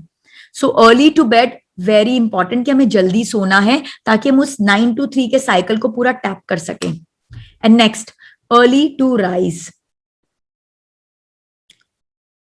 अर्ली टू राइज क्यों? क्योंकि एक तो जो हीलिंग फैकल्टीज है 3 बजे खत्म, तो उसके बाद हम जितना सो रहे हैं वो सिर्फ हम अपने फिजिकल बॉडी को रेस्ट दे रहे हैं, ओनली फिजिकल बॉडी को रेस्ट दे रहे हैं, ज्यादा हमको कुछ बेनिफिट हो नहीं रहा है। 3 बजे के बाद सोने से हमको बहुत ज्यादा बेनिफिट मिलता नहीं है। और दूसरी बात, जो ब्रह्म मुहूर्त का समय है वो यही मॉर्निंग 3 to 6 का समय होता है, जहां पे मैक्सिमम डिवाइन एनर्जीज होती है। तो जब आप इस समय में उठकर मंत्रोच्चारण करते हैं, योगासन, प्राणायाम, जितने भी आप अच्छे अच्छे कार्य, स्वाध्याय, जितने भी अच्छे अच्छे कार्य जब आप इस समय करते हो तो आपको मल्टीपल टाइम्स ज्यादा इम्पैक्ट मिलता है। क्यों? क्योंकि जब आप करते हो तो ब्रह्मांड में एनर्जी बिल्कुल पॉजिटिव है, तो आप उस पॉजिटिव एनर्जी के साथ कनेक्ट होते हो, तो आपको क्या मिल रहा है? ज्यादा एनर्जी आप अपने अंदर टैप कर पा रहे हो। सो इट इज वेरी इंपॉर्टेंट कि हम जल्दी उठें। अब आई कैन अंडरस्टैंड, प्रेगनेंसी है तो मॉर्निंग सिकनेस है, नॉजिया है, बहुत सारे दूसरे इश्यूज हैं, but then it can all be handle because it's all in the mind. जब हम कोई चीज को बहुत प्रायोरिटाइज करते हैं ना, जैसे एक लेडी ने शेयर भी किया था अपनी शेयरिंग में कि भाई मैं तो कभी उठी नहीं थी लेकिन मैं उठना शुरू कर दी हूं। तो यस, जब हम प्रायोरिटाइज करते हैं कि ये मेरे लिए बहुत इंपॉर्टेंट है, ये मेरे लिए बहुत इंपॉर्टेंट है, तो क्या होता है, तो दूसरी चाहे साइडलाइन हो जाती है, तब वो अपने आप वो मॉर्निंग सिकनेस बोलता है कि अरे मेरा यहाँ पे कोई वैल्यू ही नहीं। जब हम जो चीज को वैल्यू देते हो ज्यादा प्रचंड होता है, जिस चीज को हम इग्नोर कर देते हो धीरे धीरे भाग जाता है, क्योंकि उसको वैल्यू ही नहीं मिल रहा है, पत्ता ही नहीं मिल रहा है, कोई इसको कुछ ध्यान ही नहीं दे रहा है, तो चला जाता है। तो इसलिए आपको डिसाइड करना, but then I leave it on to you कि आप 3 बजे उठते हो, 4 बजे उठते हो, 5 बजे उठते हो, 6 बजे उठते हो, जब भी उठते हो, but try to rise wake up early, because आप जितनी जल्दी उठोगे आप उस डिवाइन एनर्जी के साथ कनेक्ट हो पाओगे और आपको एक मंत्र के 10 मंत्र का बेनिफिट मिलेगा। तो choice is yours. But again very important, कई लोग मुझे कहते हैं कि हम तो उठ ही नहीं पाते सुबह, तो मेरा पहला सवाल उनसे होता है आप सोते कब हो? आप सोओगे लेट और बोलोगे मुझे उठना है जल्दी, तो नॉट पॉसिबल, बिकॉज आपकी बॉडी को उतना रेस्ट चाहिए, उतनी स्लीप चाहिए, स्पेशली प्रेगनेंसी में तो चाहिए ही चाहिए। सो it is very important that you should sleep early also. That's why हमेशा साथ में चलता है, early to bed and early to rise. It's never that कि be late to bed and early to rise. No, early to bed and early to rise. And third, quality not quantity. Very important. हम 10 घंटा भी सो लें लेकिन वो sleep बराबर नहीं है, हमें हीलिंग मिल ही नहीं रही है, तो स्लीप का कोई वैल्यू नहीं है, it is a waste. In fact हमको हेडेक और दे देता है। तो quality sleep is very very important. तो पहला क्वालिटी स्लीप का क्राइटेरिया क्या है? 9 to 3 साइकिल। हम जितने 9 to 3 साइकिल को मैच कर पाएंगे उतनी स्लीप हमारी क्वालिटी की होगी। सेकंड क्वालिटी स्लीप का क्राइटेरिया क्या है? एटलीस्ट 2 to 3 आवर्स पहले हम खाना खाएं, क्योंकि जितना लेट खा के हम सोते हैं हमारी पूरी एनर्जी डाइजेशन में चली जाती है और हमारी हीलिंग प्रोसेसेस बराबर नहीं हो पाती, तो हमारा स्लीप बराबर नहीं होता। और तीसरा, what activities we are doing just before we go off to sleep, very important. अगर हम एकदम सोने के ठीक पहले अपना मोबाइल देख रहे हैं, फेसबुक देख रहे हैं, व्हाट्सएप देख रहे हैं, नेटफ्लिक्स देख रहे हैं, इस तरह के सारे इलेक्ट्रॉनिक गैजेट से हम सब चीजें देख रहे हैं, तो वो सारे वाइब्रेशन हमारे अंदर जा रहे हैं, या हम क्या पूरे दिन में खराब हुआ उसके बारे में सोच रहे हैं। तो इस तरह की जब हम चीजें करते हैं तो क्या होता है, हमारी स्लीप डिस्टर्ब होती है, क्योंकि हम जिस इमोशन को लेके सोते हैं पूरी रात वो इमोशन एक्टिवेटेड रहता है। तो इसलिए बहुत जरूरी कि सोने के 1 घंटा पहले अपने सारे इलेक्ट्रॉनिक गैजेट्स को आप दूर कर दें अपने शरीर से, because they are doing lot of harm to your body.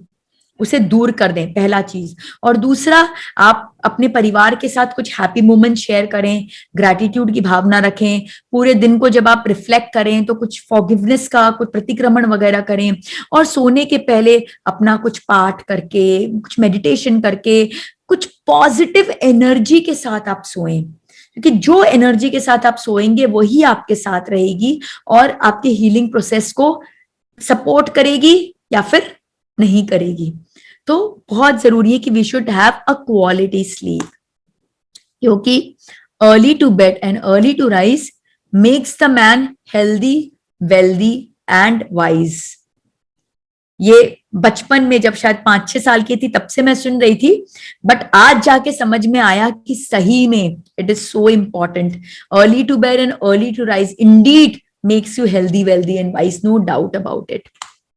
Next, adequate exercise, yoga and pranayama बहुत जरूरी है फॉर एवरीबॉडी, स्पेशली जो कंसेप्शन के स्टेज में है उनको तो मैं कहूंगी कि खूब योगा प्राणायाम करिए, बिकॉज प्रेग्नेंट वुमेन के लिए of course this has to be taken with a pinch of salt. हर तरह का आप योग कर नहीं सकते, हर तरह का प्राणायाम आप कर नहीं सकते, आपको एकदम मॉडरेशन में करना पड़ेगा। जैसे एक एग्जाम्पल आपको दूंगी, अनुष्का शर्मा ने अपनी प्रेगनेंसी में शीर्षासन कर डाला था, so that was suitable to her, तो उन्होंने किया और ये फोटो बिल्कुल वायरल हो गई। और बाद में ऐसे न्यूज आई कि बहुत सारी प्रेग्नेंट वुमेन ने उनको देख के ट्राई किया और उनको फिर बहुत सारे कॉम्प्लिकेशन हो गए।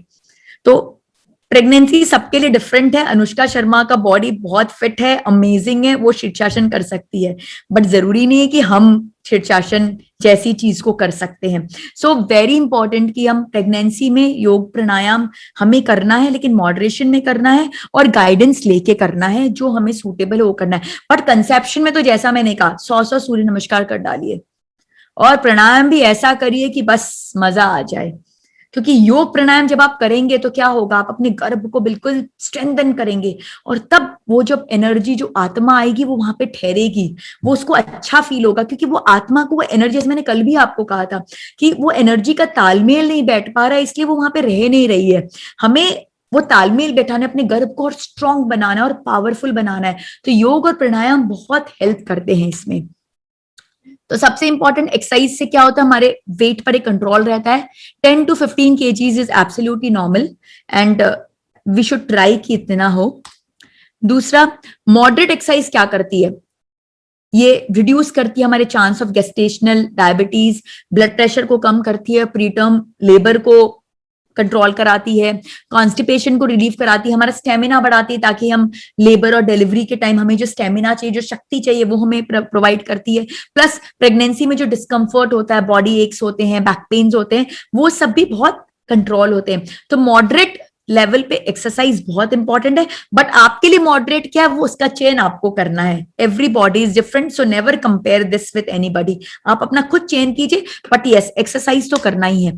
साथ में एक्सरसाइज क्या करता है, हैप्पी और हार्मोन्स सिक्रीट करता है, हमारी बॉडी से बहुत सारे हैप्पी हार्मोन सिक्रीट होते हैं जो क्या करते हैं, हार्मोनल बैलेंसिंग करते हैं। बिकॉज प्रेगनेंसी में हमारा हार्मोनल सर्ज होता है, पूरे हार्मोनल हेवायर चले जाते हैं, जिसके कारण कहते हैं मूड स्विंग्स हो रहा है, स्ट्रेस हो रहा है, बहुत फटीक हो रही है, इंसोम्निया हो गया है, नींद नहीं आ रही है, और सबसे ज्यादा डिप्रेशन प्रेगनेंसी में एक बहुत कॉमन है। लोग कहते हैं बहुत डिप्रेशन जैसा फील हो रहा है, मूड डिसऑर्डर, बट सच्ची बता रही हूँ मैंने तो कभी ऐसा फील ही नहीं किया था। But yes I when I get this feedback from others and when I read, then I get to know कि भाई मूड डिसऑर्डर्स होते हैं और क्या बोलते हैं डिप्रेशन होता है। But I always had the other feeling, मेरा तो मूड हमेशा बहुत खुश रहा, और डिप्रेशन क्या होता है मुझे तो पता ही नहीं। But this is a general thing जो होता है। बट एक्सरसाइज क्या करता है, हैप्पी हार्मोन्स रिलीज करता है और ये सारी चीजों को कंट्रोल में रखता है। हाउएवर बहुत इंपॉर्टेंट है वैसी एक्सरसाइज ना करें जो हमारे एब्डोमेन पे प्रेशर दे। पेट पर लेटकर कुछ नहीं करना, क्रंचेस टाइप जो पेट पे प्रेशर दे वैसा कुछ नहीं करना, शीर्षासन तो बिल्कुल करना ही नहीं है, of course not. And then जो भी आपका एक्सरसाइज का रेजिम आप प्लान करते हो अपनी गायनेकोलॉजिस्ट से, जिसको भी आप कंसल्ट करते हो, आप जरूर डिस्कस करें कि भाई मैं ऐसा कर रही हूँ, और अपने बॉडी के कंडीशन को आप हमेशा जज करते रहें। But in some way exercise आपको करनी, चाहे आप सिंपल वॉक ही करो, खाना खा के 15 मिनट खाली घर के अंदर ही चल लो कि भाई आप बेड रेस्ट पे, मतलब सी आपके कंडीशन है। कई बार बेड रेस्ट कंडीशन होता है जब बिल्कुल पांव उठा के आपको लेट जाना पड़ता है, आप कुछ नहीं कर सकते, तो यू नीड टू जज योर ओन कंडीशन। बट तब उस कंडीशन में भी आप कर सकते हो, आप नेक रोटेशन तो कर ही सकते हो, शोल्डर तो आप ऐसे ऐसे हिला ही सकते हो, रिस्ट मूवमेंट तो कर ही सकते हो। मतलब व्हाट आई मीन टू से कि आपको खुद जज करना है कि आपकी कंडीशन में क्या कर सकते हो, बट शरीर को कुछ ना कुछ वे में आपको हिलाना चाहिए। जैसा मैंने कहा, हम रिस्ट रोटेशन तो कर सकते हैं ना, नेक रोटेशन कर सकते हैं, आई मूवमेंट कर सकते हैं, बहुत सारी ऐसी एक्सरसाइजेज है जो हम कर सकते हैं बेड पर लेटे लेटे भी। तो एटलीस्ट हम उतना करें तो हमें बेटर फील होगा, बिकॉज एक्सरसाइज बहुत इंपॉर्टेंट है। हमारा मन और हमारे श्वास पर बहुत गहरा दोनों का तालमेल है। जैसे कि जब हम क्रोधित होते हैं तो हमारी श्वास की गति कैसी हो जाती है, जैसे हम क्रोधित होते हैं तो हमारी श्वास की गति बहुत तेज हो जाती है। जब हम डरते हैं तो हमारा श्वास एक समय के लिए रुक जाता है, स्टॉप हो जाता है। तो इस तरह से हमारे जिस प्रकार के इमोशंस हमारे मन में चलते हैं उस प्रकार के इमोशंस के कारण हमारे श्वास की गतिविधियां बदल जाती है, क्योंकि मन का और प्राण का, श्वास का एक बहुत गहरा तालमेल है। और जब हम एक सतचित आनंद की अवस्था में रहते हैं, बिल्कुल peaceful blissful state of mind में रहते हैं, तो हमारी श्वास बिल्कुल कंटिन्यूअस रिदमिक प्रॉपर होती है। तो अगर हमें अपने मन को शांत बनाना है तो उसका सबसे सरल, सबसे सटीक और परमानेंट उपाय है कि हम अपनी श्वास को गहरी करते जाएं। हमारी श्वास जितनी गहरी और लंबी होगी, हमारा मन उतना ही शांत होता जाएगा, क्योंकि irregularities in breath is due to disturbance in mind. It makes the breath jerky, उसमें पॉजेज आ जाते हैं, शैलोनेस आ जाती है, नॉइजेस आते हैं। सो थ्रू प्राणायाम हम क्या करते हैं, अपने मन को शांत करते हैं, उसके high speed jerky shallow haphazard breathing से उसे हम नॉर्मल रिदमिक कंटिन्यूस बनाते हैं, ताकि हम अपने लंग्स का फुल यूटिलाइजेशन कर सके और अपने मन को हम शांत कर सकें। और ये एक गर्भवती स्त्री को करना अत्यंत ही आवश्यक है, बिकॉज उन माँ और बच्चे का जो मन है वो पूर्णतः जुड़ा हुआ है, एक सामंजस्य में है। तो अगर माँ डिस्टर्ब रहती है तो बच्चा बिल्कुल डिस्टर्ब हो जाता है, उसके अंदर बहुत सैड इमोशंस आ जाते हैं। इसलिए बहुत बहुत जरूरी है कि हम अगर गर्भाधान करना चाहते हैं या हम गर्भवती हैं, तो हम अपनी श्वास को बिल्कुल नॉर्मलाइज करके रखें। तो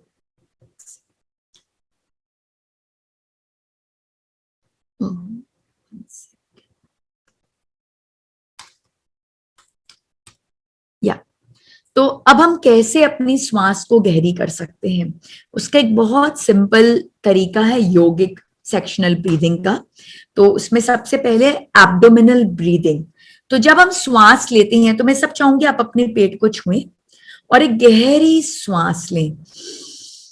तो जैसे हम गहरी श्वास लेते हैं तो हम पाएंगे हमारा पेट बाहर की तरफ निकल गया है, और जब हम पूरी श्वास छोड़ते हैं तो पेट अंदर की तरफ चला जाता है। इसे कहते हैं एब्डोमिनल ब्रीदिंग, जिसमें हमारा एब्डोमेन बाहर निकलता है और अंदर जाता है। फिर थोरैसिक ब्रीदिंग, मैं चाहूंगी आप सब अपने चेस्ट को छुएं और गहरी श्वास लें। तो जैसे ही आप श्वास गहरी कर रहे हैं, आप पाएंगे आपकी छाती फूल गई है, और जब आप इस सांस को छोड़े तो आपकी छाती फिर से क्या हो रही है, सिकुड़ रही है। अब तीसरा क्लैविकुलर ब्रीदिंग, आप अपने शोल्डर्स पे फोकस करें और गहरी श्वास लें, पूरे लंग्स को, छाती को श्वास से भर लें। तो जब आप भर रहे हैं तो आप क्या पा रहे हैं, आपका शोल्डर बिल्कुल तन के पीछे चला गया है, चौड़ा हो गया सीना और शोल्डर्स पीछे चले गए। और जैसे ही आप श्वास छोड़ते हैं तो वापस से वो इस तरह से हो जाता है। और जब हम तीनों स्टेप एक साथ करते हैं तो उसे कहते हैं योगिक ब्रीदिंग। जब हम एब्डोमिनल, थोरैसिक और क्लैविकुलर को एक साथ करते हैं then it is yogic breathing. तो योगिक ब्रीदिंग के दौरान क्या होता है कि हमारी एब्डोमेन बाहर आती है, हमारी छाती फूलती है और हमारा चेस्ट बिल्कुल इस तरह से तन जाता है, पीछे की तरफ चला जाता है। तो मैं चाहूंगी आप सभी गहरी श्वास लें और इसे 3 बार प्रैक्टिस करें योगिक ब्रीदिंग को। श्वास छोड़े, फिर से गहरी श्वास लें,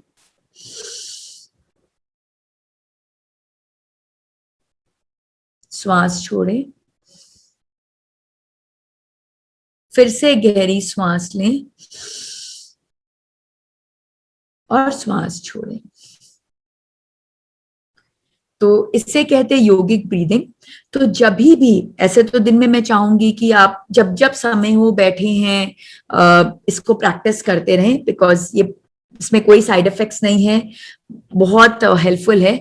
और जब भी आपका मन आपको थोड़ा भी विचलित लग रहा है, विचलित यानी आपके सत्यचित आनंद की अवस्था से डिविएट हो गया है, चाहे भय के कारण, चाहे एंजाइटी के कारण, चाहे स्ट्रेस के कारण, चाहे दुख के कारण, चाहे फियर के कारण, कोई भी कारण से आपका मन थोड़ा भी डिस्टर्ब हो रहा है, आप इमीडिएटली योगिक ब्रीदिंग करें। जैसे ही आप अपने श्वास पर फोकस करेंगे और अपने आप को पूर्णतः श्वास से भर लेंगे और अपनी ब्रीदिंग को रेगुलराइज कर लेंगे, उसे कंटिन्यूअस रिदमिक बना लेंगे, आपका मन अपने आप शांत हो जाएगा। अब प्राणायाम के कुछ टेक्निक्स जो प्रेगनेंसी में काफी इफेक्टिव हैं वो आपसे डिस्कस करूंगी। सबसे पहला बैलेंसिंग टेक्निक जो हम नाड़ी शुद्धि या फिर हम अनुलोम विलोम से करते हैं, ये बहुत बहुत हेल्पफुल है। मैं आगे की स्लाइड्स में आपसे ईड़ा पिंगला नाड़ी के बारे में भी डिस्कशन करूंगी। तो हमारी दो नाड़ी है ईड़ा पिंगला, और दोनों की balancing is very very very important, because Ida जो है वो हमारी मेंटल फैकल्टीज को कंट्रोल करती है और पिंगला हमारी फिजिकल फैकल्टीज को कंट्रोल करती है। और जब कोई भी एक नाड़ी ज्यादा पावरफुल रहती है तो क्या होता है, हमारी वो फैकल्टीज ज्यादा एक्टिवेटेड हो जाती है, या तो फिजिकल ज्यादा एक्टिवेटेड हो जाती है या फिर मेंटल ज्यादा एक्टिवेटेड हो जाती है। एंड दोनों ही केस में अच्छा नहीं है, बिकॉज जब हम फिजिकली ज्यादा एक्टिवेटेड रहते हैं तो हम हाइपर एक्टिव हो जाते हैं, मेंटली होते हैं तो फिर हम मेंटली ज्यादा एक्टिव हो जाते हैं, और स्ट्रेस और इस तरह के जो मेंटल एजिटेशंस है, lot of thoughts come to our mind. So it is very important that Ida and Pingala should be balanced, और जब वो बैलेंस होती है तो ये हमारी सबसे इंपॉर्टेंट नाड़ी जो है वो सुषुम्ना नाड़ी, वो एक्टिवेटेड होती है। तो बहुत इंपॉर्टेंट प्राणायाम है anulom vilom, and I am quite sure कि आप सबको मेजॉरिटी को आता ही होगा। इसमें हम क्या करते हैं, अपनी राइट नासिका को बंद करते हैं, लेफ्ट के थ्रू श्वास लेते हैं और फिर श्वास को थोड़ी देर रोकते हैं और फिर राइट के थ्रू छोड़ देते हैं, और फिर हम राइट के थ्रू लेते हैं, जिससे छोड़ा उससे लिया, रोका और फिर वापस छोड़ा। तो इस तरह से प्राणायाम है अनुलोम विलोम। आप चाहें तो यूट्यूब में आपको बहुत सारे वीडियोस मिलेंगे, रामदेव बाबा के बहुत अच्छे अच्छे वीडियोस हैं, आप उसे देख के प्रैक्टिस करके और सीख सकते हैं। Next is sensitising. हमें बहुत जरूरी है अपनी बॉडी को सेंसिटाइज करना, तो उसके लिए उज्जयी प्राणायाम बहुत बहुत पावरफुल है। उसमें हम क्या करते हैं, अपने गले से ही श्वास लेते हैं और गले से ही श्वास छोड़ते हैं, जो हमारी पूरी बॉडी को सेंसिटाइज कर देता है।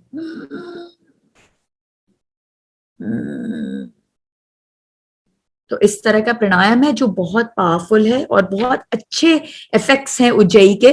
आई एम सॉरी, इस सेशन में मैं प्राणायाम टेक्निक्स को सिखाने में बहुत ज्यादा समय लगा नहीं पाऊंगी, because we have got lot of other things to do, but I am sharing this with you so that आप इसको यूट्यूब में सर्च करके इसकी प्रॉपर टेक्निक्स को सीख सकें। मैं सिर्फ आपको एक इंडिकेटर दे रही हूँ, आपको पॉइंटर्स दे रही हूँ, ऐसे और भी बहुत सारी चीजें मैं आगे आपको बताऊंगी कि ये करना अच्छा है, ये करना अच्छा, ये करना अच्छा है, but in this limited time मेरे लिए पॉसिबल नहीं है उसको प्रॉपरली आपको टीच करना। तो मैं सिर्फ पॉइंटर्स देती जाऊंगी, आप उसे नोट कर लें, एंड देन यूट्यूब में ब्यूटीफुल वीडियोस है from people who are experts in this field, तो उनसे जब आप उस वीडियो के द्वारा सीखेंगे तो बहुत अच्छा होगा। तो second is Ujjayi, third is cooling and developing awareness. ये प्राणायाम भी बहुत इंपॉर्टेंट है, बिकॉज प्रेगनेंसी में हमारी बॉडी में बहुत हीट डेवलप हो जाता है, तो ये कूलिंग प्राणायाम हमें कूल डाउन करते हैं, they are very nice. Sheetali and chitkari बहुत इंपॉर्टेंट प्राणायाम है। शीतली में हम क्या करते हैं, अपने टंग को रोल कर लेते हैं और रोल करके हम माउथ से ब्रीदिंग करते हैं और फिर नोज से छोड़ते हैं, माउथ को बंद कर लेते हैं, नोज से छोड़ते हैं। और चित्कारी में हम क्या करते हैं, अपने दांत को भींच लेते हैं ऐसे, और फिर अगेन दांतों के थ्रू इसको ब्रीदिंग करते हैं और फिर नोज के थ्रू छोड़ देते हैं। तो आप देखेंगे जब आप अभी प्रैक्टिस किए, जस्ट एक बार भी किए, तो भी कितनी कूलिंग इफेक्ट आ गई आपकी बॉडी में। So this is very good for pregnancy, because body में बहुत हीट जनरेट होता है because of the hormonal changes, so आपको बहुत हेल्प करती है।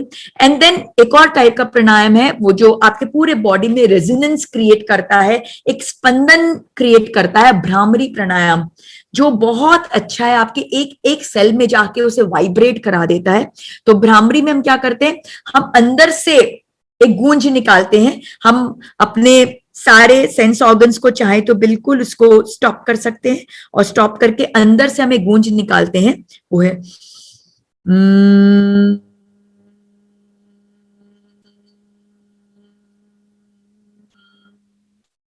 तो इस तरह से जब हम ओम की ध्वनि इस तरह से अंदर से एक स्पंदन करते हैं तो हमारे अंदर में, हमारी बॉडी में बहुत अच्छा एक इफेक्ट आता है, एक वाइब्रेशन होती है, which is very very good for us. और जब आप ये प्राणायाम कर रहे हैं तो आप इस बात का भी मन में एक फीलिंग लाए कि प्राणायाम सिर्फ आपको ही नहीं हो रहा है, आपका बेबी भी कर रहा है, उससे भी ध्यान में रखकर करें, तो सही में उसे भी इसका जो पूरा इफेक्ट है वो पूरा मिलेगा। बट मैं अगेन आपको सजेस्ट करूंगी कि कोई भी प्राणायाम आप जब करें तो बिल्कुल ध्यान दें, बिकॉज कोई जैसे प्राणायाम जो एब्डोमेन पर इफेक्ट करते हैं, लाइक कपालभाति, भस्त्रिका, अग्निसार, मूल बंध वगैरह, तो ये प्राणायाम हमारे एब्डोमेन पे इफेक्ट करते हैं, which is not good for pregnancy.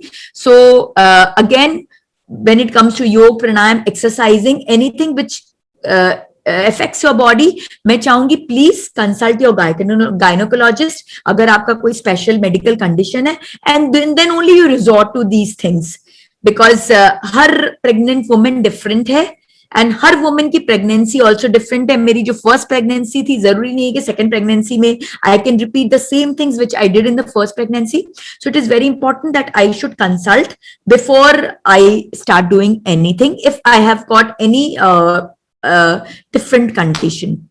और फिर जो बहुत इंपॉर्टेंट चीज है वो एडिक्शन।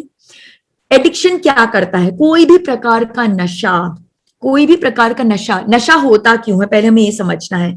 हमारा जो ब्रेन है वो कैप्चर्ड हो जाता है, वो कैप्चर्ड हो जाता है, ब्रेन बिल्कुल उस पर्टिकुलर पदार्थ या चीज के कंट्रोल में आ जाता है, और जब वो कंट्रोल में आ जाता है फिर हम अपनी सुध-बुध खो बैठते हैं और हम उसी पर टोटली डिपेंड हो जाते हैं। तो कोई भी प्रकार का नशा जो है वो प्रेगनेंसी के लिए अच्छा नहीं है, बिकॉज वो आपके ब्रेन पे कैप्चर कर रहा है और आपकी ब्रेन की फंक्शनिंग को डिस्टर्ब कर रहा है।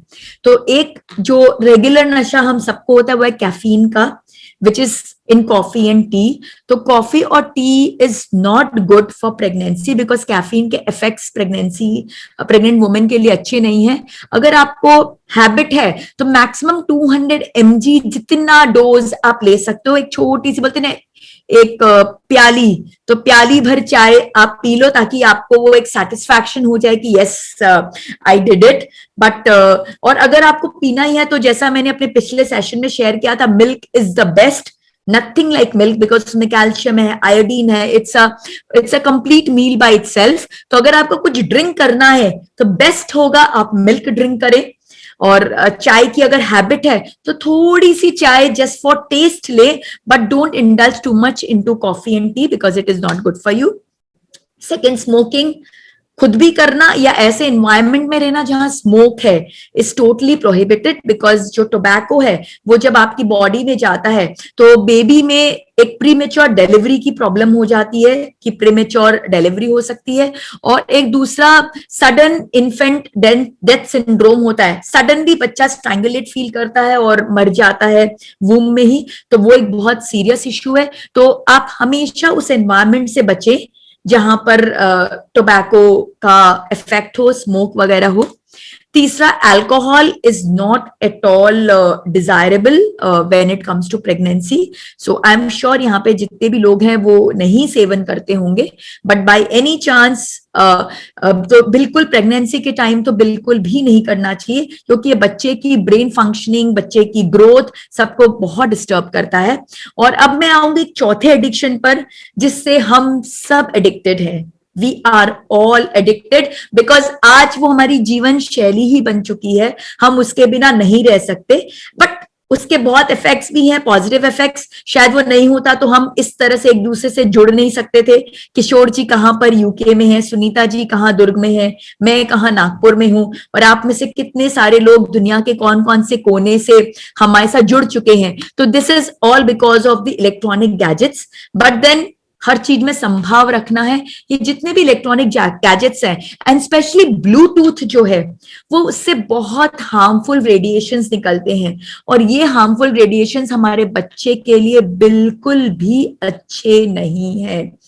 So with folded hands my request to all of you will be कि जितना जरूरत है, आप कंसीव करना चाहते हैं या आप प्रेग्नेंट हो, दोनों ही कंडीशन में, और जब आप डिलीवर भी करते हो तो आपका बच्चा जब छोटा है, मैं देखती हूँ बहुत सारी माँ है बच्चे को फीड करा रही हैं और एक हाथ से मोबाइल देख रही हैं, सारे रेडिएशन बच्चे के पास जा रहे हैं। तो जब बच्चा आपका छोटा है या गर्भ में है, आप कंसीव करना चाहते हैं, what ever be the situation, electronic gadgets का यूसेज आप उतना ही रखें जितना जरूरत है। अब दिन भर हम फेसबुक चेक करते रहते हैं, मिनट मिनट उठा के व्हाट्सएप चेक करते रहते हैं, it is not needed at all. और आजकल तो वो वॉच भी आ गए, और लोगों को तो मैं देखती हूँ Bluetooth has become a permanent thing.